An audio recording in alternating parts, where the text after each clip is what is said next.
The Thompsons' kitchen smelled of garlic and basil. Mark, wearing a gray t-shirt and jeans, carefully chopped tomatoes for the sauce, his movements as precise as the code he wrote at work. Emily, wearing a loose linen shirt, stirred pasta in a saucepan, her blonde hair pulled back into a loose bun. The radio on the windowsill played jazz quietly, but neither of them paid attention to it. Lily was in the living room building a tower of multicolored cubes, from time to time commenting on her actions in a high, ringing voice.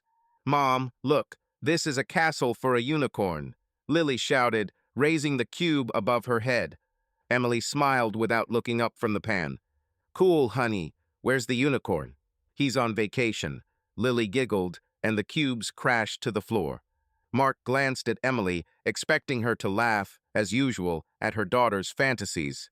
But she just nodded, her eyes glued to the pan, as if the pasta demanded all her attention. He frowned, but remained silent, returning to the tomatoes. "You're quiet today," he finally said, trying to keep his voice light. "Everything is fine." Emily froze for a second, then shrugged. "I'm just tired. The deadline for the project is looming. The client wants 1,000,000 edits." She glanced at Mark. "How are you? Will you be coding again until midnight?" Mark dried his hands with a towel, leaning against the countertop. "More likely. We are at the finish line with the release. If everything goes smoothly, maybe I'll take a couple of days off." He paused, looking at her. "We can go to the park with Lily, or to the lake." Emily nodded, but her smile was forced. "Sounds good." She turned away, checking the pasta. Mark felt a pang of irritation. Emily had been like this for the last few weeks, distant, as if she were somewhere else. He tried to blame it on work, stress, whatever, but something in her behavior did not give him peace. He began, lowering his voice so Lily wouldn't hear. "If something is wrong, you'll tell me, right?" She looked at him, her blue eyes meeting his brown ones for a moment. "Of course," she answered quickly. "Just a lot of things. It's okay." Mark wanted to continue, but Lily ran into the kitchen, waving a cube. "Dad, help build a bridge. The castle needs a bridge, urgently." He smiled, picked up his daughter in his arms, and spun her around. "Bridge, you say? You need an engineering genius like your dad." Lily squealed with delight, and the tension in the kitchen dissipated for a moment. Emily watched them, her face softened, but there was something elusive in her eyes, a shadow that Mark did not notice. Later, at dinner, they sat at a round wooden table covered with a checkered tablecloth. Lily chatted about her day at kindergarten and how her friend Sophie drew a rainbow with 10 colors. Mark listened, playing along with her delight, but his gaze kept returning to Emily. She ate in silence, occasionally nodding to Lily or asking short questions. "What did you do, Mom?" Lily asked, stuffing a piece of spaghetti into her mouth. Emily put her fork down, thoughtful. "Well, I worked on a logo for one company. They want it to be bright, but not too bright. It's hard to explain." "How's the rainbow?" Lily opened her eyes wide. Emily laughed, and this time it was genuine. "Almost. Maybe I can show you the sketches, and you can choose the best one." "Yes, I'm a rainbow expert." Lily puffed out her chest proudly. Mark smiled, but his thoughts were elsewhere. He remembered how Emily used to be able to talk for hours about her designs, showing him sketches, asking his opinion, even if he knew little about design. Now she barely mentioned work, and if she did, it was as if out of obligation. "How is your client doing?" he asked, trying to keep the conversation going. "The one who wants 1,000,000 edits." Emily shrugged, twisting the pasta onto her fork. "As usual. Lots of ideas, little specifics. But I can handle it." She looked at him. "And you? How's your release going?" "It's coming," Mark answered, taking a sip of water. "The team is on the verge of burnout, but a deadline is a deadline. If everything works out, maybe they'll give you a bonus." "That would be great," Emily said, but her tone was more polite than interested. Lily, feeling that adult conversation was not interesting to her, began to build a tower from pieces of bread. Mark noticed this and pretended to be stern. "Hey, architect, what is this? A skyscraper?" This is the Tower of Unicorns. Lily giggled, adding another piece. Emily smiled but quickly looked away, checking her phone next to her plate. The screen lit up and Mark noticed a notification. The sender's name flashed too quickly to make out. Emily immediately turned the phone face down. Is something urgent? Mark asked, trying not to sound suspicious. No, just a colleague, she answered, too quickly. Reminded me of the meeting tomorrow. Mark nodded, but something unpleasant stirred in his chest. He pushed the thought away. Emily never gave her any reason to doubt her. They were together for almost 10 years, went through so many things moving, the birth of Lily, financial difficulties. She was his partner, his home. After dinner, Mark washed the dishes while Emily put Lily to bed. He heard her reading a story to her daughter. Emily's voice was soft, soothing. It reminded him of their early years, when they would lie in bed for hours, discussing plans, dreaming about the future. Emily was different then, open, full of ideas. Now she seemed far away. When Emily came down, Mark was already sitting on the couch with his laptop, checking work emails. She plopped down next to him, took her phone and started scrolling through something without saying a word. Do you want to watch something? Mark suggested, closing the laptop. Any old rom-com? Emily looked at him as if she had just remembered he was there. Oh, I'll probably go to bed early. My head is pounding. Again? Mark frowned. Maybe see a doctor. No, just lack of sleep. She waved her hand. Tomorrow I'll be good as new. She leaned over, kissed him on the cheek, and stood up. Her kiss was familiar, but there was no warmth in it. Mark watched her walk up the stairs and felt alone in his own home for the first time in a long time. He stayed on the couch for another hour, replaying their conversations in his head, her looks, her detachment. Maybe it's just a phase. Work, stress, Lily, all this could explain her behavior.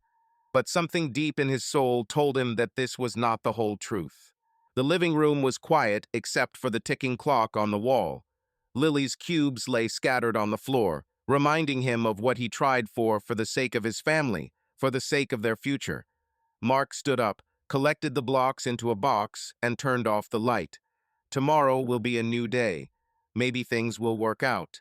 It was a noisy morning at the Spark Vibe office.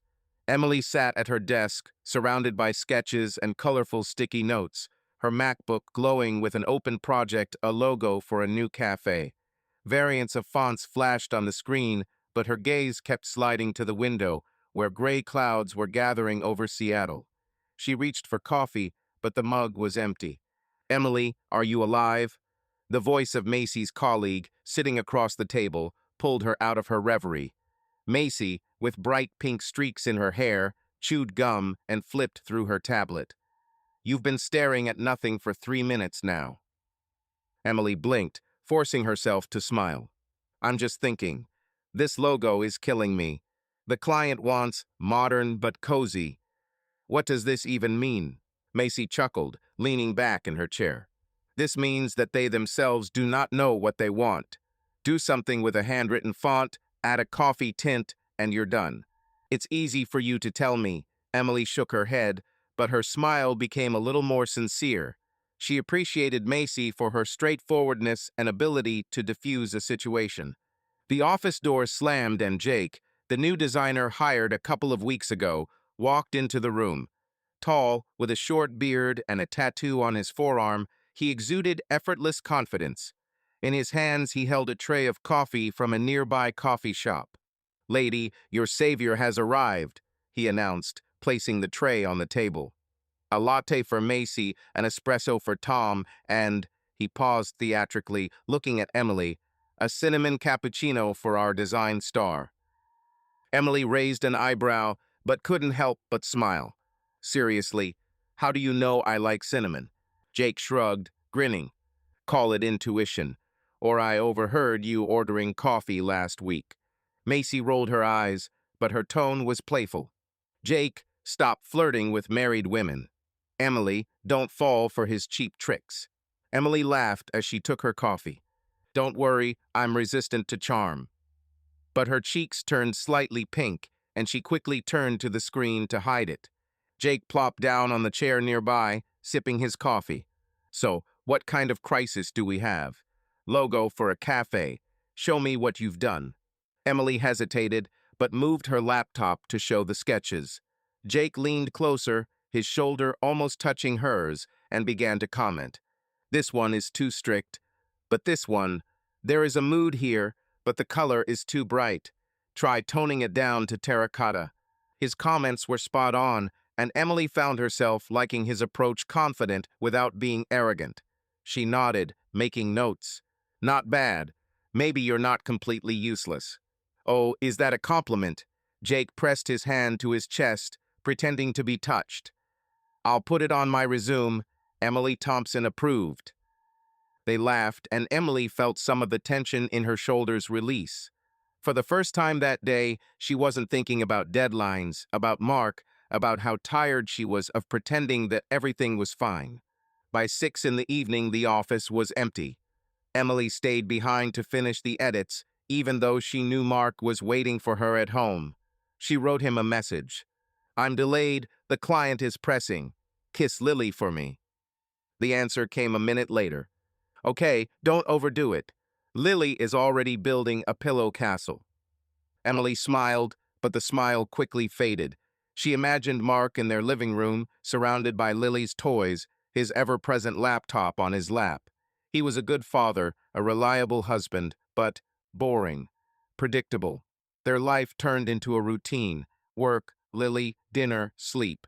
Somewhere along the way, those nights when they could talk until dawn, laugh at stupid jokes, plan trips that never happened, disappeared. She sighed as she went back to work, but then the office door opened again. Jake looked inside, already wearing a leather jacket. Are you still here? I thought you'd been home a long time ago.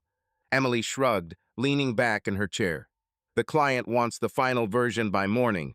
What have you forgotten? Keys. He patted his pockets, then grinned. But since I'm here, I can keep you company. I don't want you to be bored alone. How noble, Emily rolled her eyes, but her voice was warm. Go home, Jake. I can handle it. Nope, he pulled up. Chair from the next table and sat opposite. Come on, show me your sketches. Maybe I can save your evening. Emily hesitated, but moved the laptop. Jake studied the screen, his brow furrowed slightly, but his eyes sparkling with interest. This option is not bad, he said, pointing to one of the sketches. But there's too much noise here. Remove this curl, and it will be cleaner, and the color. Try something warm, like Osher. Emily nodded, making notes. His advice was sound, and she found herself liking his enthusiasm. You're pretty good, she admitted. Where did you study? San Francisco College of Art, Jake answered, taking a sip of his coffee. But to be honest, I learned more from freelancing. Customers are the best teachers, especially when they are nagging. Emily laughed. That's for sure. Our client wants unique, but not too unique. Oh, classic, Jake grinned. Let me guess. They want it to look expensive, but be cheap. Exactly, Emily shook her head, but her smile was sincere. They continued to work, exchanging ideas.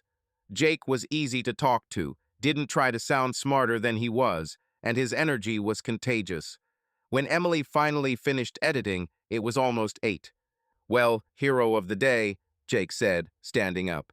Come on, I'll buy you a beer to save the logo.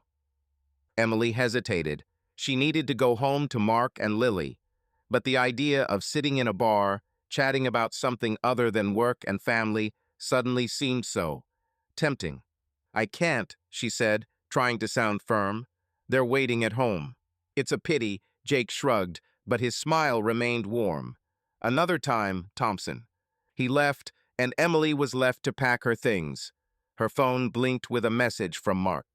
Lily fell asleep. Are you coming soon? She answered briefly, I'm on my way. But getting into the car, I caught myself thinking not about the house, but about Jake, about his smile, about how easy it was with him. The house was quiet. Lily was asleep, and Mark was sitting on the couch with his laptop, his face illuminated by the blue light of the screen. Emily kicked off her shoes at the door and walked into the living room. Hi, she said, trying to sound cheerful. Long day. Mark looked up, his eyes narrowing tiredly. Yes, I see. Everything is fine. Yeah, just a deadline, Emily shrugged, avoiding his gaze. The client is happy, so it seems like she survived. Okay, Mark nodded, returning to the screen. I'm editing the code here. If anything, I'm downstairs. Emily nodded, but her mind was elsewhere. She walked into the kitchen, poured water, and took out her phone. Among the notifications was a message from Jake. Save the logo, save the world. Proud of you, star. She smiled, her fingers hovering over the keyboard. Answer, don't answer. As a result, she wrote, thanks for your help. You're not that bad. Sent. Emily turned off the screen and took a deep breath. It didn't mean anything. Just a colleague. Just a message. Mark, meanwhile, was looking at the screen, but his thoughts were not about the code. Emily returned later than usual, and something about her behavior, the way she avoided his gaze, the way she quickly walked into the kitchen made him frown. The morning in the Thompson house began with the smell of pancakes and the sound of a cartoon that Lily turned on the tablet. She sat on the couch, hugging a stuffed rabbit, and giggled at the adventures of the talking dog. Mark, wearing an old t-shirt and jeans, stood at the stove, flipping pancakes, his movements precise, almost mechanical. Emily, wearing a light robe over a t-shirt, was gathering up the dishes from the night before, her hair casually pulled back into a bun. Lily, honey, turn down the volume, Emily shouted, not looking up from the sink. Mom's head is pounding. But it's funny, Lily objected, but obediently pointed at the screen, and the sound became quieter. Mark glanced at Emily, his eyebrows furrowing slightly. Head again? Maybe you're overworking. His tone was caring, but there was a subtle weariness in it. Emily shrugged, wiping off her plate. I just don't get enough sleep. Yesterday, I sat late on the project. She glanced at him. And you? Coded until 2 in the morning again? Until 1 o'clock, Mark grinned, transferring the pancake to a plate. There is progress, but the team is still arguing about how to optimize the server. Nothing new. Emily nodded, but her gaze was distracted. She placed the plate on the table and took out her phone, quickly scanning the notifications. Mark noticed this, but remained silent, concentrating on the pancakes. In recent days, Emily had seemed even more distant than usual, and he didn't know how to approach it. The conversation was interrupted when the doorbell rang. Mark wiped his hands with a towel and went to open it. Standing in the doorway was Mrs. Clark, their neighbor, an older woman with neatly styled gray hair and a basket of homemade cookies. "Good morning, Mark," she said, her voice cheerful despite the early hour. I decided to stop by and tell the news at the same time. "Hi, Edna," Mark smiled, stepping back to let her through. "Come in, we're just having pancakes." Emily looked out of the kitchen, drying her hands. "Mrs. Clark, how are you?" "Cookie, you are spoiling us." "Oh, that's a small thing," Mrs. Clark waved her hand, putting the basket on the table. "But I don't just say that. Have you heard about the Johnsons? They broke into their house last night." Mark froze, his face becoming serious. "Seriously? What's happened?" "They took a laptop and some jewelry," Mrs. Clark shook her head. "It's good that they weren't at home, but it's still creepy. Police say they are most likely teenagers, but who knows?" Emily frowned as she walked closer. "It's 2 houses away from us. Are they okay?" "Yes, but they are scared," Mrs. Clark replied. "Now everyone on the street is talking about locks and alarms. I'm thinking about installing a camera." Mark nodded, his mind already in engineering mode. "This is an idea. I'll think about what can be done." Mrs. Clark chatted for a couple more minutes, then left, leaving a basket of cookies. Lily, smelling something sweet, immediately ran to the table, but Emily gently pushed the basket away. "Pancakes first, young lady." "But cookies," Lily pouted, but obediently sat down at the table. Mark returned to the stove, but his thoughts were occupied with the news. The theft from the Johnsons worried him more than he wanted to let on. He had always considered their area safe, but now, with Lily in the house, The thought of strangers sneaking in seems unbearable. By midday, while Lily was painting in her room, Mark was sitting at his laptop in the living room, studying the CCTV systems. Emily, sitting on the sofa with a cup of tea, leafed through a magazine, but her eyes kept returning to the phone. "Do you really think we need cameras?" she asked, without looking up from the magazine. "This is a little too much." Mark looked up, his fingers hovering over the keyboard. "After what happened at the Johnsons, better to be on the safe side. I don't want to take any risks, especially with Lily." Emily sighed as she turned the page. "I understand, but it's somehow strange. It's like we're on a reality show." She smiled, but the smile came out. "This is not about the show," Mark frowned, his tone becoming a little sharper. "It's about safety. If something happens, I want to know that we are protected." Emily shrugged, turning back to the magazine. "Okay, do as you please. You are our gadget expert." Mark felt a pang of irritation, but decided not to continue. He ordered a set of cameras compact, with cloud storage and access through the application. Delivery was promised to be tomorrow, and he was already imagining how he would install them in the living room, kitchen, and front door. The next day, Sunday, Mark spent the morning installing the cameras. Lily, like a little helper, carried him screwdrivers and asked a million questions. "Dad, can cameras see in the dark? Will they catch the monsters?" Mark laughed as he screwed the camera over the front door. "The monsters will definitely be caught, and in the dark they look like cats." Emily watched from the kitchen as she prepared sandwiches for lunch. When Mark walked in to get some water, she nodded toward the camera in the corner of the living room. "Well, are we officially under surveillance now?" "Only if you plan to rob us," Mark grinned, but his eyes were serious. "Seriously, Em, this is for our peace of mind. Would you like me to show you how it works?" Emily dried her hands on a towel, her tone slightly mocking. "Come on, surprise me, techno guru." Mark opened the application on his phone, showing the interface. Live broadcast from cameras, archive of recordings, notification settings. He explained how to turn the recording on and off, how to check the cloud, but Emily listened with half an ear, nodding out of politeness. Her thoughts were elsewhere, perhaps in the office, with a new project, or with someone who made her smile more often than at home. "If anything, everything is managed here," Mark finished, handing her the phone. "I can install the application on yours too." "Maybe later," Emily waved her hand, returning to the sandwiches. "I can barely cope with all my applications." Mark shrugged, but disappointment stirred in his chest.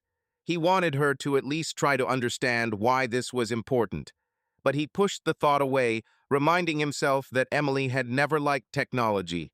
It's not hers. This is fine.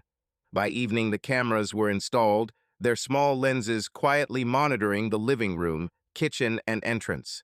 Lily, deciding that the cameras were the eyes of the house, drew smiling faces on paper for them and glued them next to them. Mark and Emily laughed, but their laughter was different. Mark's was warm, Emily's was slightly forced. When they went to bed, Mark lay in the dark, listening to Emily's breathing. She turned to the wall, her phone lying on the nightstand, screen down. He wanted to ask if everything was okay, but instead he closed his eyes. The cameras were working, the house was safe. This is the main thing. But somewhere deep down, he felt that security was not just about theft. Something was already wrong in their house. The Spark Vibe office was buzzing like a hive. Strings of light bulbs cast a warm glow on the brick walls, and the smell of lemon smoothies and pizza filled the air. The music, something trendy, with deep bass, set the rhythm, and a dozen studio employees chatted, laughed, and danced on the makeshift dance floor. Emily stood at the drinks table, sipping a mojito, her dark green dress softly contouring her figure. She rarely wore anything other than jeans or work blouses, but today she wanted to look different. Maybe for my own sake, maybe for someone else's sake. Macy, glass of wine in hand, bounded towards her, her pink locks bouncing to the beat of the music. "Emily, are you going to hang around the table all evening?" Maisie elbowed her. "Let's go dance." Emily laughed, but shook her head. "I'm not in the mood yet. Maybe later." "Boring." Macy rolled her eyes, but was immediately distracted when she noticed someone in the crowd. Okay, but I'll come back for you. Emily was left alone, watching her colleagues. She loved this feeling of being part of something alive and vibrant. At home, everything was too predictable. Lily, Mark, dinner, sleep. She loved them, but sometimes it seemed to her that she dissolved in this routine, like sugar in coffee. Jake's voice interrupted her thoughts. He appeared nearby, as if out of nowhere, unofficially, holding a bottle of beer in his hand. His shirt was unbuttoned at the top button, and his smile, as always, radiated effortless confidence. "Well, Thompson, are you hiding from the fun?" he asked, nodding towards her corner by the table. Emily smiled, brushing back a strand of hair. "I'm just taking a break. And you seem to be in your element." "You bet," Jake grinned, putting the bottle on the table. "Such parties are my sport. But you know, today you look." He paused, looking her up and down, "as if you're ready to steal the show." Emily felt her cheeks warm. She had not heard compliments that sounded so sincere for a long time. Mark sometimes told her that she was beautiful, but it was more of a habit than real attention.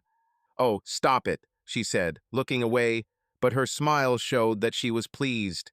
"It's just a dress." "The dress, you, altogether," Jake shrugged, his eyes sparkling. "Seriously, Emily, you're glowing." She laughed, feeling a lightness she hadn't felt in a long time.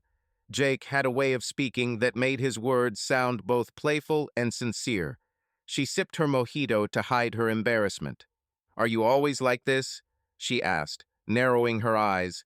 "Do you throw compliments left and right?" "Only to those who deserve them," he answered, leaning a little closer. "And you, Thompson, definitely deserve it." Emily rolled her eyes, but something stirred inside her, a warm, almost forgotten feeling. She was welcome. Not a mother, not a designer, not a wife, but just a woman who is looked at with admiration. "Okay, that's enough," she said, trying to bring lightness to the conversation. "Tell me better how you dealt with that client last week." He wanted a cosmic vibe. Jake laughed, running his hand through his hair. "Oh, it was a circus. I just threw in a few words like innovative and dynamic, and he melted. Would you like me to teach you a few tricks?" "I already know how to persuade clients." Emily raised an eyebrow. "But come on, surprise me." They chatted, jumping from work to music, from music to travel. Jake was talking about his trip to Mexico and how he almost got lost in the jungle, and Emily found herself laughing louder than usual. His energy was contagious, and she felt alive for the first time in months. At some point, Macy returned, dragging another colleague, Tom, with her. "Emily, Jake, stop whispering," she shouted over the music. "Let's go dance. Now there will be classics of the 90s. Emily wanted to refuse, but Jake grabbed her hand. "No excuses, Thompson. One dance and I'll be gone." His hand was warm, and Emily, succumbing to impulse, allowed herself to be led to the dance floor. The music changed to something familiar, the Spice Girls, I think, and the crowd erupted in laughter and movement. Jake danced lightly, singing along with a goofy grin, and Emily couldn't help but join in. She spun and laughed, feeling the tension of the past weeks evaporate. Jake caught her eye, winked, and for a second her heart skipped a beat. But she quickly retreated, citing thirst. "I'll go get some water," she said, walking away to the table. Her cheeks were burning, and she wasn't sure if it was from dancing or something else. Jake didn't follow her, but his gaze followed her through the crowd. Emily took a deep breath, reminding herself who she was. Married, mother, it's just a party, just fun, nothing more. The Thompson house greeted her with silence. It was almost midnight when Emily parked the car and walked into the living room. Mark sat on the couch, his laptop glowing and lines of code flashing on the screen. Lily, as she knew, was spending the night at her grandmother's. Emily had insisted that she have a night to herself. "Hi," she said, kicking off her shoes. Her voice was slightly hoarse from laughter and cocktails. Mark looked up, his eyes squinting tiredly behind his glasses. "Was it fun?" he asked, his tone neutral, almost mechanical. "Yeah," Emily shrugged, heading towards the kitchen to get some water. an ordinary work party. Music, dancing, everything as always. Okay, Mark nodded, returning to the screen. I'm trying to find a bug here. If anything, I'm downstairs. Emily stood in the kitchen doorway, looking at him. His shoulders were hunched, his hair disheveled, he looked as busy as ever, engrossed in his work. She waited for him to ask something else, to notice her dress, her mood, but he was silent. Good night, she said quietly, going upstairs. In the bedroom, Emily took off her dress, threw it on a chair, and looked at herself in the mirror. Her cheeks were still pink, and her eyes sparkled. She remembered Jake's words, "You're glowing." Mark never said anything like that to her. It's not that she was waiting, they had been married for 8 years. Romance had long given way to everyday life. But today, at the party, she felt alive, desired. She went to bed, but sleep did not come. Her phone was on the nightstand, and she knew there was probably a message from Jake there. She didn't check. Not now. But the thought of him, of his smile, of his gaze warmed her, like a mojito, and frightened her at the same time. Emily stood in front of the bedroom mirror, straightening her hair. She opted for a simple black blouse and jeans, but added silver earrings, a touch that made her feel a little brighter. Her heart was beating faster than usual, and she wasn't sure if it was from excitement or guilt. Jake was due to arrive in half an hour, and the house, usually full of sounds, Lily's laughter, Mark's steps, the noise of the TV seemed unusually quiet. She went down to the living room, where a bottle of Pinot Noir and 2 glasses were already on the coffee table. Emily poured herself a glass of wine, took a sip, and looked at her phone. Jake wrote an hour ago. "I'll be there at 7. Should I bring anything?" She replied, "Only myself." A smile flashed on her face, but was immediately replaced by anxiety. She knew she was doing something wrong. Mark was in Portland, Lily was at her grandmother's, and it was the perfect time to. What? Chat with a colleague? Convince yourself that this is just a friendly meeting. Emily pushed those thoughts away. She just wanted to feel alive like she did at that party. It's okay. They'll just talk. But the cameras Mark had installed loomed in the corner of her mind. Their small lenses, almost invisible in the corners of the living room and kitchen, seemed like eyes watching her every move. Emily set her glass down and opened the camera app on her phone. Mark had installed it on her smartphone a couple of days ago, despite her protests, and now she was grateful that he had insisted. If she was going to invite Jake, the cameras had to be turned off. She pointed at the application. The screen lit up with an interface. 3 windows showed a live broadcast from the living room, kitchen, and front door. Emily frowned, trying to remember what Mark had said. He explained how to turn off the recording, but she listened with half an ear, preoccupied with her thoughts. "Settings, around here somewhere," she muttered, scrolling through the menu. Her fingers moved quickly, almost panicked. She found the notifications section and turned off all the switches, thinking that would stop the recording. The screen showed the message, "Notifications are disabled." Emily exhaled, feeling relieved. She checked the broadcast. The picture from the cameras disappeared, being replaced by a gray screen. Great, she thought, sure that the cameras were no longer working. In fact, she only turned off the push notifications that were sent to the phone. The cameras continued to silently record, sending video to cloud storage, but Emily, who did not understand the intricacies of the application, did not know this. She closed the app, threw her phone on the couch, and took another sip of wine. The house was hers, and she felt free. At 7:05, the doorbell rang. Emily jumped like a teenager and hurried to open it. Jake stood in the doorway, wearing a dark jacket and a slight smile that made her pulse quicken. In his hands, he held a bottle of red wine.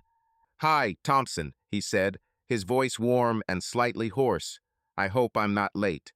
"You're on time." Emily stepped back to let him through.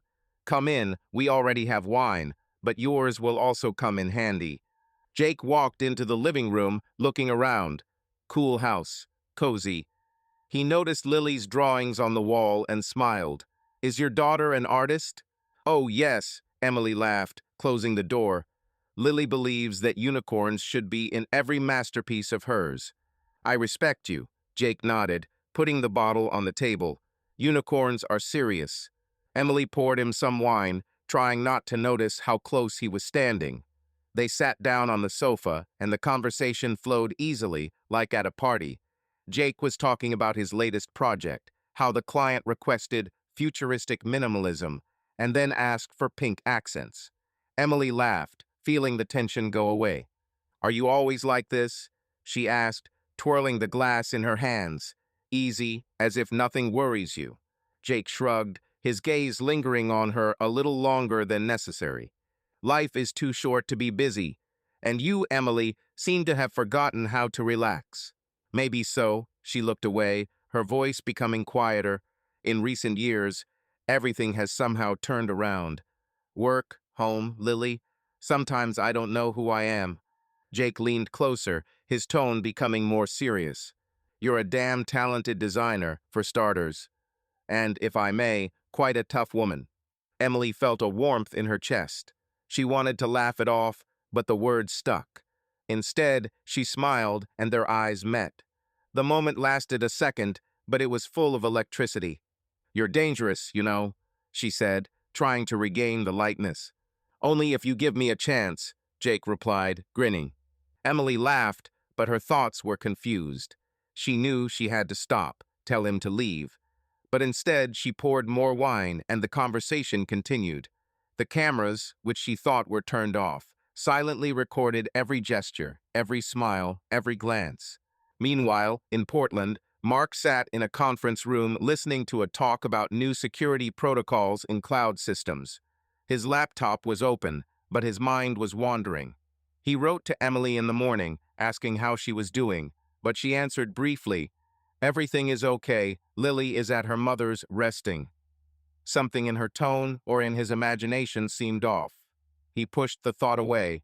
Emily deserved an evening to herself. Everything is fine with them.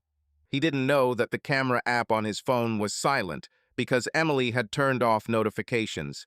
And he didn't know that in their living room, at that very moment, his wife was standing on the edge of the abyss. Emily sat on the sofa with one leg crossed, her black blouse bunched slightly, exposing her collarbone. Jake sat down next to her, his knee almost touching her, and in his hand he held a glass in which wine was splashing.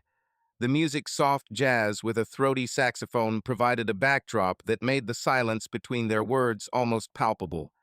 The bottle of Pinot Noir on the table was almost empty, and Emily felt a little dizzy, not only from the alcohol, but also from the way Jake was looking at her. "Did you ever think that everything would be like this?" she asked, her voice a little quieter than usual. "Work, home, all these adult things. In college, I dreamed of painting frescoes in Italy, and now I make logos for coffee shops." Jake smiled, leaning back on the couch. His shirt was unbuttoned at the top button, and Emily couldn't help but notice how the tattoo on his forearm peeked out from under his sleeve.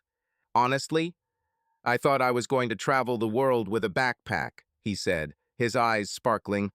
"And now here I am, drinking wine with you in Seattle. I'm not complaining, by the way." Emily laughed, and the laughter was sincere, almost childlike. She laid her head back on the couch cushion, feeling the stress of the past weeks dissolve. Jake was so easy.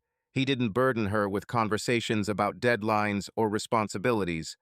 With him, she could just be herself, not a mother, not a wife, but an admired Emily. "You always know what to say, right?" she asked, twirling the glass in her hands. "Is this your secret talent?" "Maybe," Jake leaned a little closer, his voice deeper. "Or maybe you're just inspiring. When you laugh, you know, the whole world seems to light up." Emily felt her cheeks warm. She looked away, trying to keep her distance, but her body reacted treacherously to his words. Mark hadn't said anything like that to her in years. Their conversations revolved around Lily, bills, plans for the weekend, and Jake looked at her as if she was the only one in the room. "You're dangerous," she said, trying to bring playfulness back to the conversation, but her voice wavered. "Only if you want me to be," he answered, and there was something in his smile that made her pulse quicken. The music changed to a slower tune, and Jake set his glass down on the table. He turned to her, His hand lay on the back of the sofa, almost touching her shoulder. Emily knew she had to stop this, tell him it's late, that he has to go. But instead, she met his gaze, and a warmth mixed with anxiety flared in her chest. "Emily," he said quietly, his voice soft but full of intent. "If I'm wrong, tell me. But I can't stop thinking about you since that party." She opened her mouth to answer, but no words came. Her mind screamed that this was wrong, that she was married, that she had a daughter, a life she had been building for years. But her body, her heart, they wanted something else. They wanted this moment, this look, this feeling that she was alive. Jake leaned in slowly, giving her a chance to pull away. But Emily didn't move. Their lips met at first carefully, almost weightlessly, as if testing the boundaries. Then the kiss became deeper, bolder, and Emily felt her hands naturally fall on his shoulders. His skin was warm under his shirt, and the touch sent a shiver down her spine. They pulled away, their breath mingling. Emily looked at him, her eyes full of confusion and desire. She knew she was overstepping the mark, but at this moment she didn't care. The cameras, Mark, Lily, everything receded into the background. "We shouldn't," she whispered, but her voice was weak, almost pleading. "Then tell me to leave," Jake replied, his hand gently sliding around her waist, not insisting, but making it clear what he wanted. Emily was silent. Instead of answering, she reached out to him again, and their lips met with renewed vigor. The kiss was hot, full of forbidden passion, and Emily felt the last barriers crumble. She didn't think about the consequences. At that moment, only the two of them existed. Jake pulled away, his eyes burning. He took her hand, and Emily, without resisting, rose from the sofa. They walked silently towards the stairs leading to the bedroom. Their steps were light, but the floorboards creaked slightly, and this sound, along with the quiet music, was the only thing that broke the silence. The camera in the living room dispassionately recorded how they disappeared from the frame, their silhouettes dissolving into the twilight. In the bedroom, behind a closed door, the moment became private, hidden from the world, but not from technology. Emily's phone screen flashed with a new message from Mark. "The conference is dragging on. I'll be there by lunchtime tomorrow. Good night." Emily didn't see this message. She was too caught up in the moment, which felt liberating to her. In Portland, Mark sat in his hotel room, staring at his laptop screen. The conference was boring, and he was thinking about home. He wrote to Emily, but there was no answer. He must be sleeping, he thought, or watching a TV series. He smiled, imagining her curled up on the couch with a glass of wine. To distract himself, he opened his laptop, but instead of work emails, his hand reached for the phone. The security camera app installed a couple of weeks ago had become a habit of his. He would occasionally check the house, especially when Lily was with the nanny. Today, with Emily alone and Lily at her grandmother's, he decided to take a look, just to make sure everything was okay. Or maybe out of boredom. He didn't know himself. The application loaded quickly. Mark pointed to the archives section, expecting to see an empty living room, maybe Emily with a book or TV show. But when he opened the footage from the camera in the living room, his breath stopped. On the screen, in the familiar light of their floor lamp, Emily sat on the sofa. There was a man next to her. Mark didn't immediately understand who it was, but his heart had already begun to beat faster. They were laughing, their glasses of wine were on the table, and there was that distance between them, or lack thereof, that screamed of something more than just a conversation. Mark blinked, his fingers hovering over the screen. He rewinded the tape, hoping it was a mistake that he had misunderstood. But the images were clear. Emily, wearing the black blouse he loved, leaning toward this man, her smile one that Mark hadn't seen in years.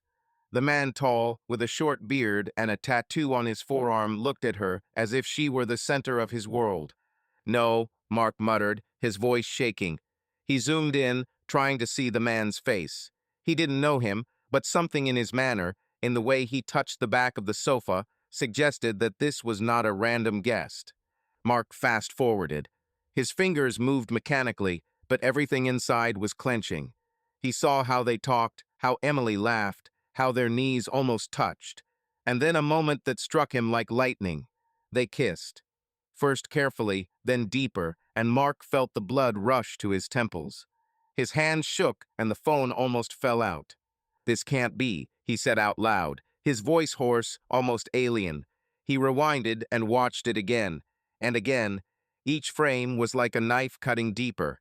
Emily, his Emily, was kissing another man in their living room, on their couch, in their home. He forced himself to look further. The camera recorded how they got up, how the man took her hand, how they headed towards the stairs. To their bedroom.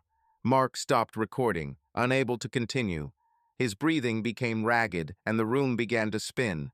He threw the phone on the table as if it was burning and put his head in his hands. "No, no, no," he repeated like a mantra, but the words could not cancel what he saw.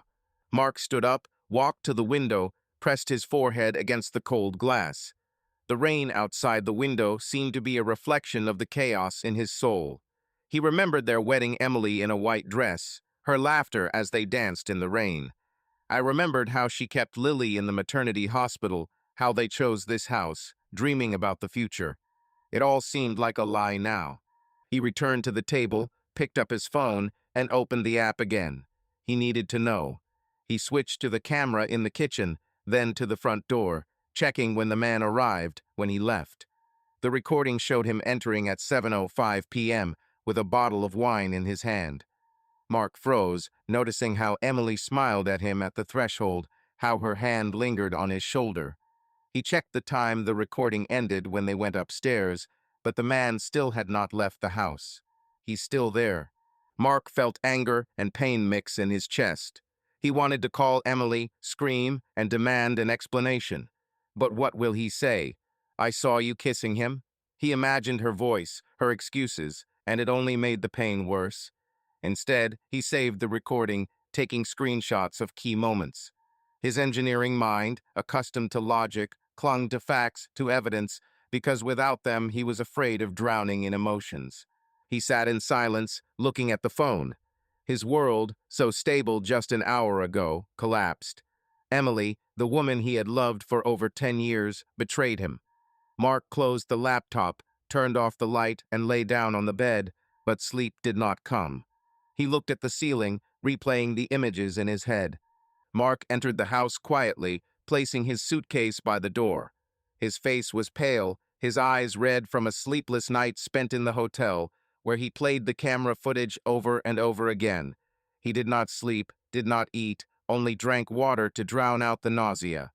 Anger, pain, and disbelief mixed within him, but he forced himself to keep his emotions under control. He wanted to hear what Emily had to say.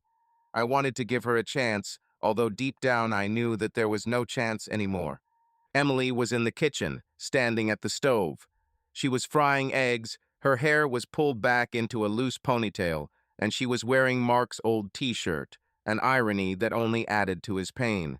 She didn't hear him enter and jumped when he cleared his throat. "Mark!" She turned around, her face lit up with a surprised smile, but an alarm flashed in her eyes. "You're early. I thought you were at lunchtime." "I was released early," he said, his voice flat, almost lifeless. He leaned against the door frame with his arms crossed, his gaze locked on her. "I decided to return early." Emily nodded, returning to the stove, but her movements became fidgety. She felt something was wrong, but put it down to his fatigue. "Would you like some coffee?" she asked, trying to sound casual. "Or scrambled eggs? I'm just—" "How was your evening?" Mark interrupted, his tone as cold as the winter wind. He looked at her without taking his eyes off her, and Emily froze, clutching her shoulder blade. "Evening." She turned around, her smile strained. "Oh, nothing special. I watched the series, drank wine, and went to bed early." She shrugged, but her voice wavered, and Mark noticed how her fingers squeezed her shoulder blade tighter. He remained silent, giving her a chance to continue. But Emily turned away, transferring the scrambled eggs to a plate, her cheeks slightly pink. The lie was so obvious that Mark almost felt physical pain. He took his phone out of his pocket, opened the gallery, and selected one of the screenshots, the moment where Emily and the man were kissing on their couch. It's strange, he said, his voice becoming even colder, because the cameras show something else. Emily froze, her hand holding the spatula hanging in the air. She turned slowly, her eyes widened, her face pale. What? What do you mean? Her voice was barely audible. Mark turned the phone screen towards her, showing the screenshot. Emily stared at the image, her breathing becoming ragged. She opened her mouth, but could not squeeze out a word. The screenshot was like a blow. Her, Jake, their kiss, captured in clear detail. It's, it's not what you think, she began, her voice trembling, her eyes shining with tears. Mark, please let me explain. Explain? Mark raised his voice, but immediately pulled himself together, his tone becoming icy again. You brought a man into our house. You kissed him. You went to our bedroom. What's there to explain, Emily? She retreated, leaning against the tabletop, her hands shaking. It was. It was a mistake. She trailed off, tears rolling down her cheeks. It doesn't mean anything, Mark. This was only once. Once, Mark stepped closer, his eyes burning with pain and anger. You lied to my face, even now. Did you think I wouldn't find out? Thought the cameras weren't working? Emily covered her mouth with her hand, her shoulders shaking. She realized that she had made a mistake when turning off the recording. Her false sense of security had been shattered, and now the truth was staring back at her from the screen of Mark's phone. I didn't mean to, she began, but Mark interrupted. You didn't want to. His voice broke, and he slammed his fist onto the tabletop, making Emily flinch. You brought him to our house, Emily, to our house, where our daughter sleeps. Did you think I'd just swallow it? Please, Mark, she stepped towards him, holding out her hand, but he stepped back, his face unreadable. I love you. I didn't mean to hurt you. It was stupid, That's enough, he said quietly, but there was steel in his voice. I don't want to hear your excuses. I saw everything I needed. He paused, his gaze heavy. I want a divorce. Emily gasped, her knees buckling, and she grabbed the countertop to steady herself. No, Mark, please. Her voice was full of panic. We can fix this. For Lily's sake. For our sake. For Lily's sake. Mark shook his head, his eyes full of pain. You weren't thinking about Lily when you kissed him. You didn't think about us. You ruined it, Emily. Not me. He turned, heading towards the door.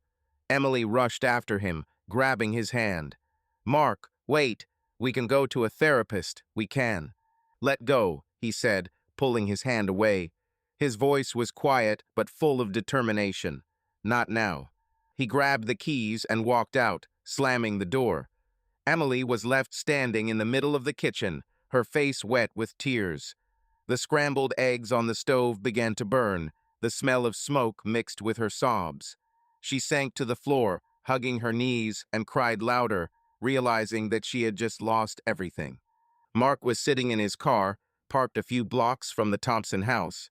His hands were still shaking from his confrontation with Emily that morning, and her words echoed in his head. It was a mistake.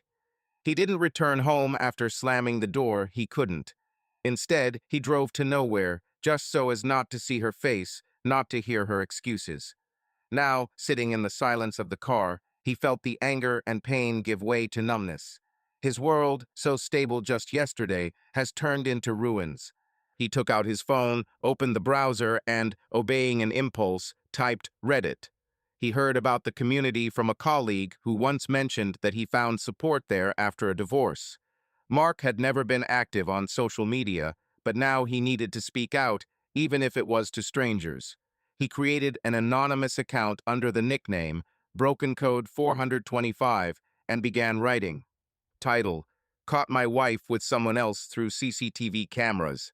I don't know where to start. I'm 35, married for 8 years, and have a 5-year-old daughter. Last night, I was on a business trip and decided to check the cameras at home that I installed for security. I saw my wife with another man. They drank wine, laughed, kissed, and then went into our bedroom. I watched the footage over and over again, hoping that it was a mistake, but no. This morning, I returned home and showed her the screenshots. She lied that nothing happened until she saw the evidence. Then she cried, saying that it was a mistake, that it doesn't mean anything. I said I wanted a divorce and left. I don't know what to do. I feel crushed. How could she? In our house, where our daughter sleeps. I can't look at her. I can't be near her. But we have a child, and I don't want her to get hurt. Does anyone have experience? What should I do next? I saved the notes, but don't know how to use them. I'm just lost. Mark reread the text, his fingers hovering over the publish button. It was too personal, too raw. But he clicked, and the post went live. He leaned back in his seat, closing his eyes.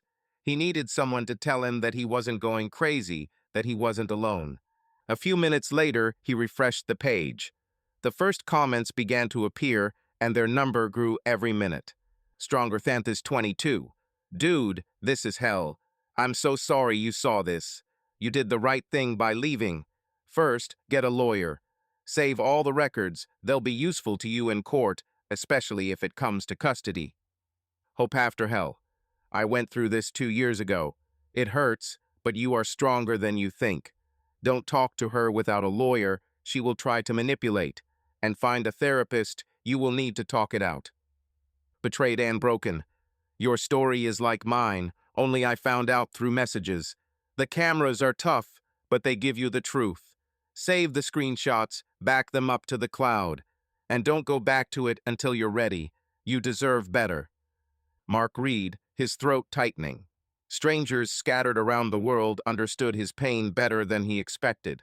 Their words, a mixture of sympathy and practical advice, gave him a foothold. He responded to a couple of comments, clarifying that he had saved the notes and that Lily was now with her grandmother. One user, Legalegal77, wrote a lengthy post about how to gather evidence for a divorce in Washington state, including advice to contact a family law attorney immediately. Mark saved this comment, feeling that he had a plan. By midday, the post had received nearly 50 comments, and the number continued to grow. Mark closed the app, but the community's words echoed in his head. You're not alone. You can do this. He started the car and drove to Kevin, his friend from college, who was always there during difficult times. Kevin's house was 10 minutes away in a neighboring area. As Mark parked, he noticed a child's bike outside the garage and a basketball hoop above the driveway. It reminded him of Lily, how he had promised to teach her how to ride a bike this summer. The thought of his daughter squeezed his heart, but he forced himself to get out of the car and ring the doorbell. Kevin opened it almost immediately, his face lit up with a smile that immediately faded when he saw Mark. Kevin, a burly guy with short hair and a Seahawks t-shirt, immediately knew something was wrong. Mark, you look like a ghost. What happened? Mark walked in, his shoulders hunched. I need to talk. This is about Emily. Kevin frowned as he closed the door. Let's go to the kitchen. Linda and the kids are at her sister's, so we're alone. Kevin's kitchen smelled of coffee and fresh bread. Mark sat down at the table, his hands nervously fiddling with the edge of his sleeve. Kevin put a mug of coffee in front of him and sat down opposite him. Spit it out. What's happened? Mark took a deep breath, his voice hoarse. I found Emily with someone else. Through cameras. They were in our house. They kissed and then went into the bedroom. Kevin froze, his eyes widening. Damn it, Mark. Are you serious? He shook his head, as if trying to make sense of it. What the hell? Who is this guy? I don't know for sure. Mark squeezed the mug, his knuckles turning white. Some colleagues, probably. I saw his face on the tapes. This morning I showed her the screenshots. She lied, Kev. I lied until I realized that I knew everything. Kevin cursed, leaning back in his chair. I don't even know what to say. What did she say? That this is a mistake. Mark almost spat out the word. That this means nothing. But I saw the way she looked at him. This is not a mistake. It's a choice. Kevin nodded, his face becoming serious. What are you going to do? I said I want a divorce. Mark looked into the mug, his voice becoming quieter. But I don't know how to do it. We have Lily. I don't want her to get hurt. And I just don't know how to live with this. Kevin leaned forward, his tone firm but warm. Listen, you took the first step, you left. This is already power. Now you need a plan. First, find a lawyer. My cousin got divorced a couple of years ago. His lawyer was good. I'll give you the contact. Mark nodded, but his gaze was blank. I posted this on the forum about treason. People write, giving advice on how to collect evidence and how to protect Lily. I didn't think I'd be so open with strangers. Kevin raised an eyebrow, but his smile was sympathetic. Hey, if it helps, then cool. Sometimes strangers see more clearly than we do ourselves. What are they saying? Save the notes, don't talk to her without a lawyer, start collecting documents. Mark listened, his voice becoming a little firmer. One guy wrote how to protect custody in our state. I didn't even think about it. I just wanted it to go away. Kevin put his hand on his shoulder. It won't go away, Mark. But you will get through this. You're damn strong, always have been, and Lily is your main reason to control yourself. Emily has made her choice, now it's your turn. Mark nodded, his eyes sparkling, but he held back his tears. I don't know how to look at her. How to be in the same house. I don't want Lily to see us like this. Then don't come back yet, Kevin said. Stay with us for a couple of days. Linda won't mind, and the kids will have fun with you. Give yourself time to think. Mark wanted to object, but realized that Kevin was right. The house where Emily betrayed him was the last place he wanted to be. Thank you, he said quietly. I appreciate it. Kevin stood up, took out his phone, and began looking for the lawyer's contact. I'll call my brother and find out the name of that lawyer. In the meantime, check your post. Maybe they wrote something else useful there. Mark opened the forum. His post now had about 100 comments and counting. New messages were full of support. Survivorsoul, you deserve better, brother. Hold on. Don't let her manipulate your feelings. Beantheredenthat 88. I also found evidence through the cameras. It hurts, but it's your trump card. Save everything, find a lawyer, and don't settle for her tears. One comment from Family Law Pro was particularly detailed, explaining how camera footage can be used in court, what documents to gather for custody, and how to avoid emotional pitfalls during negotiations. Mark kept it, feeling that these tips were like a map in a dark forest. Kevin returned with the lawyer's number written down on a piece of paper. Call tomorrow morning. Her name is Sarah Miller. She's tough but knows her stuff. And Mark, he paused, looking into his eyes, you are not alone. I'm with you. We are with you. Mark nodded, his throat tightening. He was not used to being vulnerable, but Kevin's words and the support of the online community gave him strength. He knew that there was a long road ahead: lawyers, courts, conversations with Lily. But for the first time that day, he felt like he could cope. Not for himself, but for his daughter, for the future that he could still build. Mark parked his car 2 blocks from the Thompson house, his heart beating heavily. He didn't want to go back, didn't want to see Emily, but he knew he had to collect the evidence that was written about on the forum and Kevin talked about. The morning was quiet, the neighbors' children had not yet poured out into the street, and the house looked deceptively peaceful: white walls, a neat lawn, Lily's swing in the backyard. But for Mark, this place was now a minefield. He checked his phone. Emily had texted last night, begging to talk, but he hadn't answered. Kevin reported that she had gone to her mother's, taking Lily, and the house should be empty. Mark hoped it was true. He wasn't ready for another confrontation, not after yesterday. Upon entering, he froze in the hallway. The smell of coffee and baby shampoo, familiar, hit him like a memory of a lost life. Lily's jacket was hanging on a hanger, with Emily's bag next to it. Mark clenched his fists and walked into the living room, trying not to look at the sofa where everything happened. Cameras installed in the corners silently watched him, their lenses being the only witnesses to the truth. He took his laptop out of his bag and connected it to the cloud camera storage. His fingers moved quickly, but inside everything was boiling. He opened the archive of recordings for Tuesday, found the desired time period, and began downloading files. video from the living room and kitchen, where Emily and that man Jake, as he later found out, were drinking wine, laughing, kissing. Mark didn't reconsider, knowing that he couldn't stand it. He saved the files to an external hard drive, backed them up to an encrypted cloud as advised, and made sure screenshots of key moments were also saved. He then noticed Emily's tablet sitting on the coffee table. She often left it at home, using it for work or for Lily to watch cartoons. Mark hesitated. Going through her things seemed like a violation, but after what she did, he cast aside his doubts. He turned on the tablet, and the password Lily's birthday came up immediately. His hand shook as he opened the messaging app. Emily didn't delete her conversations with Jake. Mark scrolled through their chat, his throat tightening. The messages began innocently, discussing work, joking about clients. But in recent weeks, the tone has changed. Jake wrote, "You were the fire at the party," and Emily responded with emojis and "thanks, you too."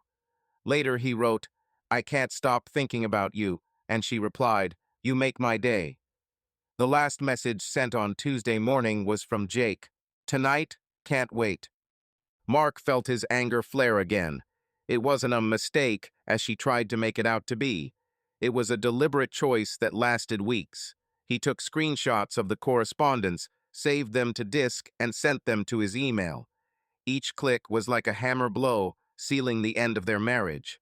He turned off the tablet, collected the laptop and disk, and quickly left the house without looking back. He sat in the car for a minute, breathing deeply to calm himself. He had the evidence, but it did not bring relief. They only made the pain more real. Sarah Miller's office was in downtown Seattle, in a high-rise with mirrored windows. Mark walked into the reception area, his suit the same one he had worn at the conference, slightly wrinkled and shadows under his eyes. The secretary, a young woman with a neat bun, smiled and led him into the office. Sarah Miller, a woman in her 40s with short dark hair and sharp eyes, rose from the table, extending her hand. "Mr. Thompson, Sarah Miller. Kevin mentioned that you would call." Mark shook her hand, his voice quiet. "Thank you for receiving me so quickly." "Sit down," Sarah pointed to the chair opposite. Her office was minimalist. A glass table, folders with documents, a view of the city outside the window. "Tell me what happened." "Kevin gave the big picture, but I need details." Mark sat down, his hands gripping the armrests nervously. He began to speak, his voice level but full of suppressed pain.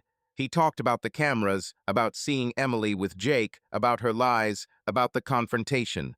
He mentioned the site, community tips, and showed a hard drive with recordings and screenshots of correspondence. Sarah listened carefully, making notes on her notepad. When Mark finished, she put down her pen and looked at him. "Mr. Thompson, I'm so sorry you had to go through this, but you did the right thing by collecting evidence. Let's figure out how to use this."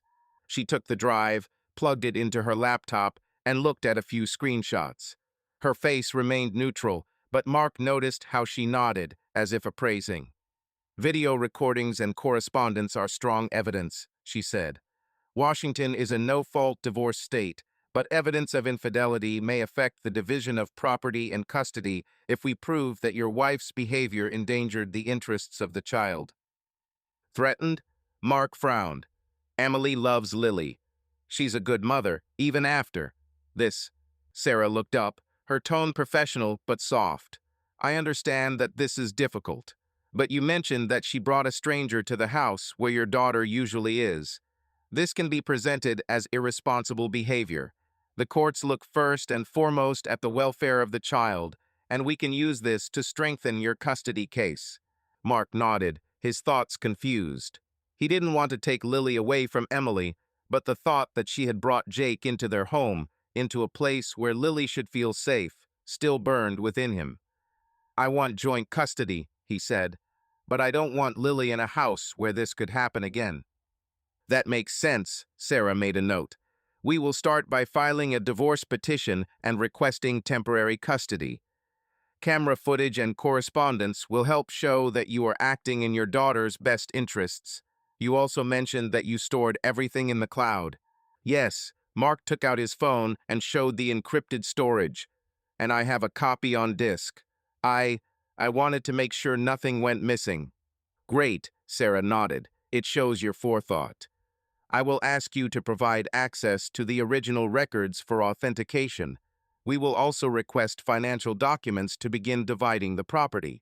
Is your home jointly owned? Yes, Mark swallowed.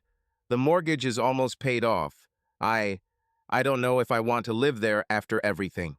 I understand. Sarah looked at him with sympathy. We will discuss options. You may want to buy out her share or sell the house. But that's later. Now the priority is guardianship and protection of your interests. She continued to explain the process. Filing the application, notifying Emily, preliminary hearings. Mark listened, his engineering mind grasping at the details, but his heart ached. This was not just a legal battle, it was the end of his family, his dream. He thought about Lily, about how to explain to her why Dad and Mom were no longer together. What about Emily? He asked when Sarah had finished. Will she fight? Perhaps, Sarah shrugged. She may try to contest custody or property, especially if she feels guilty. But your evidence gives us an advantage. If she is reasonable, we can reach an agreement without a long trial. Mark nodded, but deep down he knew Emily wouldn't give up easily. Her tears yesterday, her pleas, it was not just panic. She wanted to keep her family together, even after what she did. But for Mark, there was no turning back. Sarah handed him a folder with documents. These are preliminary forms. Fill them out and return them tomorrow. I'll start preparing a statement. And Mark, she paused, her voice softening, it's hard, but you're doing the right thing. You are protecting yourself and your daughter. Mark took the folder, his hands heavy. Thank you, he said quietly. I just want this to end. I understand, Sarah stood up, escorting him to the door. We will do this step by step. Call if you have any questions. Leaving the office, Mark got into his car and opened the website. His post now has nearly 150 comments, and more continue to appear. He leafed through them, finding comfort in the words of strangers. One user wrote, "You're doing everything right. Evidence is your shield. Stick with Lily, she's your reason to keep going." Another added, "A lawyer is your best move. Don't let her turn it against you." Mark wrote a short update. Saw a lawyer. She says that notes and correspondence will help, especially with custody. Thanks for the support, it keeps me afloat. He clicked publish and closed the application. The community became his invisible army, and their advice, along with Sarah's professionalism, gave him the strength to move forward. He started the car, but didn't drive right away. His gaze fell on the folder with documents lying on the passenger seat. It was his ticket to a new life, but also a reminder of what he had lost. He thought about Lily, about her smile, about how she built castles from blocks. He will fight for her. For her sake, he will collect all the evidence he needs and go through this hell. The engine began to purr and Mark drove to Kevin's, where he stopped temporarily. The Thompson house was left behind, as was his old life. Now he had a goal to protect Lily and himself, and he was not going to back down. The Rainy Days Cafe was buzzing with the midday bustle. Waiters scurried between tables, the coffee machine hissed, and outside the windows passers-by were hiding under umbrellas from the drizzling rain. Emily sat at the corner table, her fingers nervously fiddling with the edge of a paper napkin. She was wearing a gray sweater and jeans. Her hair was pulled back into a low ponytail, and there were shadows under her eyes from sleepless nights. Mark sat opposite her. His posture was rigid, his arms crossed over his chest. His face was impenetrable, but his eyes betrayed a storm of emotions: pain, anger, fatigue. Emily wrote to him yesterday, begging to meet. She sent 3 messages, each more desperate than the last. "Mark, please, we need to talk. For Lily's sake. I know what I did, but give me a chance to explain. I don't want to lose us. Please meet me." Mark answered, short and cold. "Rainy Days Cafe, noon. Don't be late." Emily clung to that answer like a lifeline, even though deep down she knew it wouldn't bode well. "Thank you for coming," she began, her voice quiet, almost pleading. I hoped you would agree.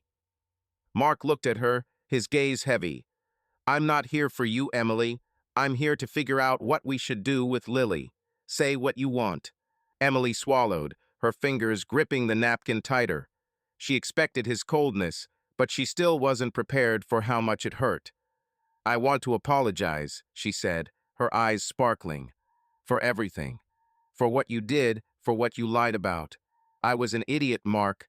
I didn't think it would go this far. Didn't you think so? Mark raised an eyebrow, his voice icy. You brought him to our house, Emily. You kissed him on our couch.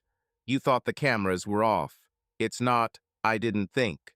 It's a choice. She flinched as if from a blow. I know, she whispered, her voice shaking. I know it was a choice. And this is the worst choice of my life. I was lost, I was lonely in our marriage. I'm not making excuses for myself, but I want you to understand. Mark leaned forward, his eyes narrowed. Lonely? His voice became louder, but he restrained himself when he noticed how the waitress looked in their direction. Are you saying it's my fault? Why did I force you to bring a man to our house? Don't you dare put this on me. No, no. Emily quickly shook her head, tears streaming down her cheeks.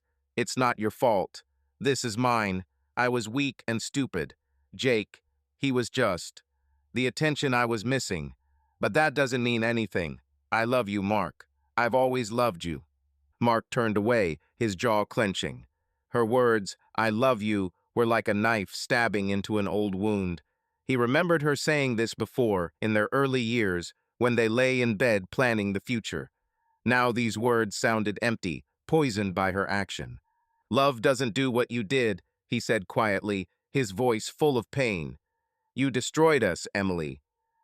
She covered her mouth with her hand, trying to hold back her sobs. A passing waitress gave them a sympathetic look, but Emily didn't care. She leaned closer, her voice becoming desperate. We can fix this, Mark. We can go to a family therapist. I am ready to work on myself, on us, for Lily's sake, for what we had. Therapy? Mark almost laughed, but the laughter was bitter. Do you think a couple of sessions will erase what I saw? This can't be fixed. This is irreversible. Emily shook her head, her tears dripping onto the table. Please, Mark, I know I don't deserve forgiveness, but give me a chance. I will do everything to regain your trust. I can't lose you. I can't lose our family. Mark looked at her, and for a second his resolve wavered. He saw her pain, her sincere repentance. Part of him, the part that still loved her despite everything, wanted to believe that they could start again. But then he remembered the recording, her smile at Jake, her lie when he asked about the evening. That part of him was dead, and he had no intention of resurrecting it. You've already lost us, he said, his voice firm but tired. I can't trust you, and I don't want to live with a person who can do this. Lily deserves better. I deserve better. Emily gasped, her shoulders shaking. She wanted to object, but the words stuck. She knew he was right. She knew that her action was not just a mistake, but a betrayal that could not be undone. But the thought of losing Mark, Lily, their home was unbearable. And Lily? She whispered, her voice barely audible. How do we explain this to her? Mark clenched his fists and his eyes darkened. We will find a way. Mark stood up, throwing a few dollars on the table for the coffee he never drank. That's all, he said. My lawyer will contact you. Don't write to me again unless it's about Lily. He turned and walked out, leaving Emily at the table. She looked after him, her body racked with sobs. The waitress came over offering water, but Emily just shook her head, unable to speak. She lost it. She lost everything. Emily's mother's house was 15 minutes away, in an old neighborhood with low-rise cottages and flowering gardens. Emily parked, her hands shaking as she turned off the engine. She sat in the car for a few minutes, trying to brace herself so Lily wouldn't see her like this. But the tears kept flowing, and she couldn't stop. It was warm inside the house and smelled of lavender and homemade soup. Lily was sitting on the living room floor, drawing with colored pencils, while her grandmother, Marge, was preparing dinner in the kitchen. Seeing Emily, Lily jumped up, her face lighting up. "Mom, look, I drew a rainbow for the unicorn." Emily forced a smile as she knelt down to hug her daughter. "It's beautiful, honey," she said, her voice shaking. "You are so talented." Lily frowned when she noticed her red eyes. "Mom, were you crying?" Emily swallowed, her heart clenching. "I'm just tired, honey. Everything is fine." Marge came out of the kitchen, wiping her hands with a towel. She looked at Emily, her gaze filled with concern, but she did not say anything in front of Lily. "Go wash yourself," she said softly. "I'll take care of Lily." Emily nodded, stood up, and went to the bathroom. There, looking in the mirror, she saw a woman she barely recognized. Her eyes were swollen, her face was pale, and her chest was empty.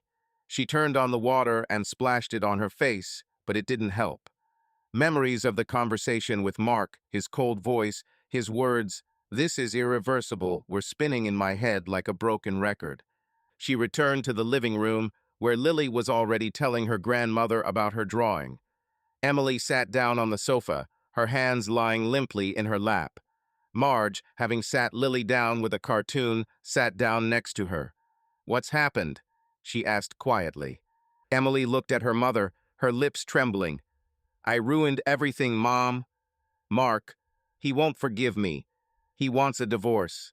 Marge sighed. Her face was full of sympathy, but there was also sternness in it. "You made a mistake, Emily. Big mistake. But you can't force him to forgive if he's not ready." "I know." Emily covered her mouth with her hand to keep from crying. "But I don't want to lose him. I don't want to lose Lily, our home, our life." "You won't lose Lily." Marge took her hand. "You are her mother, and she loves you. But Mark, you have to accept that he may not come back. Sometimes love cannot withstand such blows." Emily nodded, but her heart refused to accept it. She remembered Jake, his smile, his words that made her feel alive. Now it seemed so stupid, so unnecessary. She traded her family for a fleeting feeling, and now she was paying the price. She looked at Lily, who was humming a cartoon tune, and vowed to herself that she would do everything to be the best mother she could be for her. But the thought of Mark, of his inflexibility, of a future without him tore her apart. She realized that she had lost not only her family, but also a part of herself, the one that believed in love and second chances. Mark stood in the backyard, looking at Lily's swing. The sun was setting, turning the sky orange and pink, but his thoughts were far from the beauty of the evening. The house behind him, the same one he and Emily had bought 7 years ago, was now officially his. The divorce was finalized last week, and the court, thanks to CCTV footage and correspondence, awarded him the house and most of their joint savings. Emily received part of the assets and alimony for Lily, but Mark felt that the victory in court did not bring him any relief. He entered the living room, where familiar things still stood. The sofa where the betrayal took place, the coffee table with scratches from Lily's toys, photographs on the wall. He put away the pictures of their wedding, but left the ones with Lily. Her smile was the only thing that kept him afloat. The house was too big for two, him and Lily, who now spent half her time with Emily. The emptiness of the rooms echoed his inner state. Mark walked into the kitchen, where a folder with divorce documents lay on the table. He opened the refrigerator, took out a bottle of water, and sat down, looking at the papers. The trial was tense. Emily tried to challenge custody, arguing that Mark was too distant, but camera footage and correspondence with Jake, presented by Sarah Miller, his lawyer, undermined her arguments. The judge, a weary-eyed woman, ordered joint custody, but with the condition that Emily not bring strangers into the house when Lily was there. Mark insisted on this, and Emily reluctantly agreed. He took a sip of water, his eyes falling on the drawing of Lily, attached to the refrigerator with a magnet. She drew a picture of their family, Mark, Emily, and herself, holding hands under a rainbow. The drawing was made before the divorce, and Mark could not bring himself to remove it.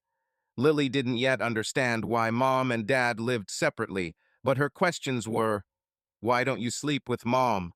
Or, "When are we going to live together?" They cut him like a knife. Mark stood up, walked into the living room, and turned on the TV, but the sound was just background. He thought about how his life had changed in 4 months. He still worked at Cloudnest, but now took less overtime so he could spend time with Lily. He started going to the gym to distract himself and occasionally checked the forum, where his post received nearly 200 comments. The community became his quiet support, and he even wrote an update after the divorce, thanking him for his advice. But no words neither from Kevin nor from the forum could fill the void that Emily left. He lay down on the sofa, closing his eyes.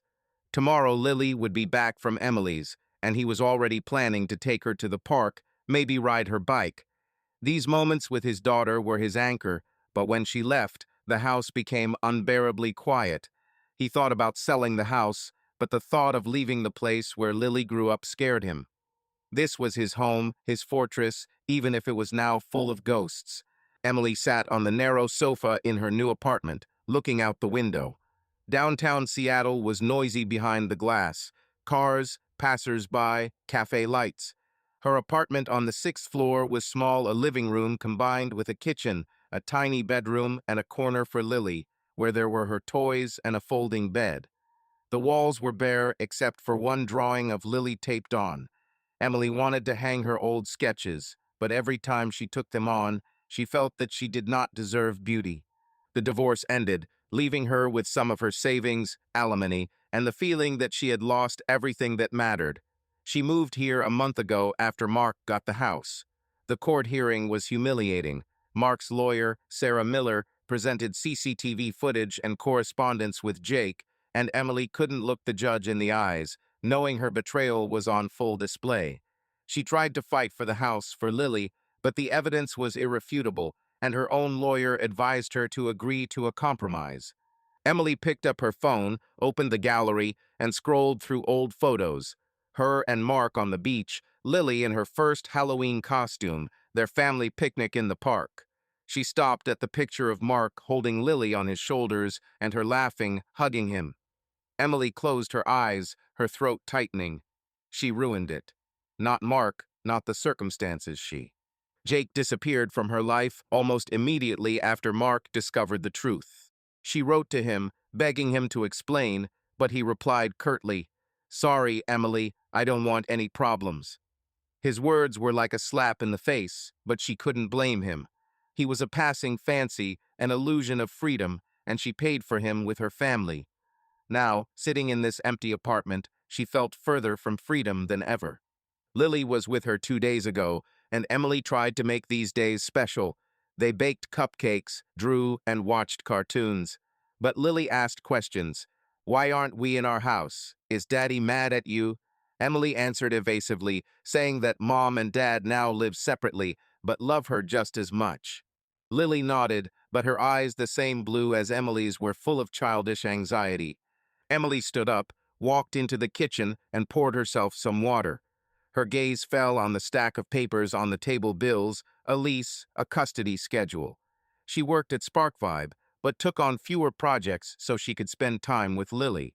Colleagues, including Macy, knew about the divorce, but no one mentioned Jake. He quit shortly after the scandal, and Emily was glad about it. His presence would be an unbearable reminder. She returned to the couch, picked up her laptop, and opened the website of the family therapist she had found last week. She signed up for a session, hoping to understand herself, why she did what she did. But therapy couldn't bring Mark back, and Emily knew it. She tried to talk to him when she picked up or dropped off Lily, but he was cold, limiting himself only to his daughter's affairs. His gaze, once full of love, was now empty, and it hurt her more than his words. Emily looked at her watch. Soon she had to go pick up Lily to Mark. She stood up, put on her jacket, and looked at herself in the mirror. Her face was pale, her eyes tired. She lost not only her family, but also part of her soul. But for Lily's sake, she had to continue. She had to become a better person, even if it meant living with guilt for the rest of her days. Lily was the bridge between two worlds: Mark's house and Emily's apartment. When Emily arrived to pick her up, Mark opened the door, holding Lily's hand. She was wearing a hot pink jacket and carrying a unicorn backpack. "Mom!" Lily rushed to Emily, hugging her. Emily smiled, holding her daughter close. "Hello, sunshine." ready for adventure. Yes, shall we bake cookies? Lily jumped, her eyes sparkling. Of course, Emily looked at Mark, her voice becoming quieter. Thanks for looking after her. Mark nodded, his face neutral. She ate at 2, don't give her too many sweets. He handed over the backpack, avoiding her gaze. Emily wanted to say something else, but remained silent. She took Lily's hand and led her to the car. Mark looked after them, his heart sank. He loved Lily more than life itself, but seeing Emily, even for a second, was like opening an old wound. He closed the door, returned to the living room, and sat down on the sofa. The silence of the house enveloped him, but he knew he could handle it. For Lily's sake. For your own sake. Emily looked at Lily as she got into the car as she chatted about her day. She smiled, but her eyes were full of tears. She had lost Mark, but Lily was with her, and that gave her the strength to move on, even if every step was laced with guilt. Their new reality was not what they dreamed of, but it was their reality, and they learned to live in it, one day at a time. The park was full of life. Children screamed, chasing each other, dogs barked, and somewhere in the distance, the ice cream man's bell rang. Mark stood on the paved path, holding Lily's pink bike, her unicorn helmet glinting in the sun. Lily, wearing denim overalls and sneakers, was bouncing with anticipation, her blue eyes sparkling. "Dad, I'm ready," she said, grabbing the steering wheel. "I'll go like a rocket." Mark smiled, his face softening. "Rocket, you say? Then hold on tight, Captain." He held the saddle while Lily settled in. "Remember, turn the pedals evenly, don't jerk the steering wheel." Lily nodded, her tongue hanging out in concentration. Mark ran alongside, holding the bike while she pedaled. Her laughter, ringing and infectious, echoed through the park, and Mark felt the heaviness in his chest that had become his companion in recent months recede a little. "Dad, let go!" Lily shouted, her voice filled with confidence. Mark hesitated but let go, ready to catch her if she fell. The bike swayed, but Lily kept her balance, riding a few meters on her own. She squealed with delight, and Mark laughed as he caught up with her. "You did it, champion!" he shouted, clapping his hands. First trip, Lily braked, almost falling over, and turned around, her face glowing. "I'm a rocket. Dad, did you see it?" "Me, myself. I saw it." Mark ran up, picked her up, and spun her around. "You are the best rocket in the world." They fell to the grass, laughing, and Lily clung to him, her helmet hitting his shoulder. Mark hugged her, inhaling the scent of her shampoo. These moments with Lily were his salvation, his reason to get up in the morning. After the divorce was finalized in August, he feared that the pain of Emily's betrayal would consume him, but Lily, with her innocent joy, reminded him that life went on. "Dad, can we still go for a ride?" Lily asked, poking him in the side. Of course, Mark stood up, brushing off the grass. "But first, ice cream. What does it taste?" "Chocolate." Lily jumped up, pulling him towards the ice cream cart. As they ate ice cream on the bench, Mark looked at his daughter, and his thoughts drifted to the last months. The divorce left him with a home, but no family as he knew it. He spent every free moment with Lily, trying to make her days bright, but the nights when she was with Emily were hard. The house seemed empty, and the memories of Emily, her laughter, her betrayal still haunted him. In the evening, returning home, Mark put Lily to bed. She insisted on 2 stories, and he read, imitating the voices of the characters, until her eyes began to droop. He kissed her forehead, turned off the light, and went down to the living room. The silence of the house was enveloping, but he learned to cope with it. He opened his laptop to check his email, but instead went to the website. His post, published 4 months ago, still received rare comments. The last one, from a user, read, "I read your update. You're doing well fighting for your daughter. It hurts, but children give us strength. Hold on." Mark smiled, feeling the warmth of the stranger's words. He wrote a short reply, "Thank you. Lily is my light. I'm teaching her to ride a bike, and it's the best thing I've had in months." Having closed it, he took the phone and looked at the schedule. Tomorrow was a session with his therapist, Dr. Linda Carter. Mark started going to her a month ago on the advice of Kevin, who said, "You're not a machine, man. You need to unload this shit." At first, Mark was reluctant. He was not used to talking about feelings, but Linda, with her calm voice and ability to ask the right questions, helped him begin to make sense of the chaos inside. The next day, Mark sat in Linda's office in downtown Seattle. The office was small, with a soft sofa, a bookcase, and a plant in the corner. Linda, a woman in her 50s with graying hair, sat opposite her notepad on her lap. "How was your week, Mark?" she asked, her voice warm but unobtrusive. Mark shrugged, his hands resting on his knees. "Not bad. Taught Lily to ride a bike. She drove by herself, without my help. That, that was cool." Linda smiled. "Sounds like a big moment. How did you feel?" Mark thought for a moment, his gaze falling on the carpet. "Fine. With her, I feel like I can still be a good father, but when she goes to Emily, I return to an empty house, and everything starts all over again. Anger, pain. I don't want this to become a part of me." Linda nodded, making a note. "Are you afraid that Emily's betrayal will determine your future? What can't you trust again?" Mark swallowed, his fingers clenching. "Yes, I look at Lily, and I want to be strong and open for her. But every time I think about Emily, about what she did, I feel like I could never trust anyone. I don't want Lily to see me like this." "This is an important realization," Linda said, her tone soft but confident. "You want to protect Lily from your pain, but you also have to protect yourself. Anger and mistrust are normal reactions, but they should not become your new normal. How do you cope when you feel this way?" Mark shrugged. "It's easier with Lily. I focus on her parks, cycling, cartoons. When she's not there, I don't know. I go to the gym, work, and sometimes read the forum. People there understand." Linda raised an eyebrow. "Forum, tell." Mark explained how his post became a source of support for him, as strangers shared their stories and advice. "It's strange," he admitted. "I never thought that I would post my life online. But it helps. They say that time heals, that I will find myself.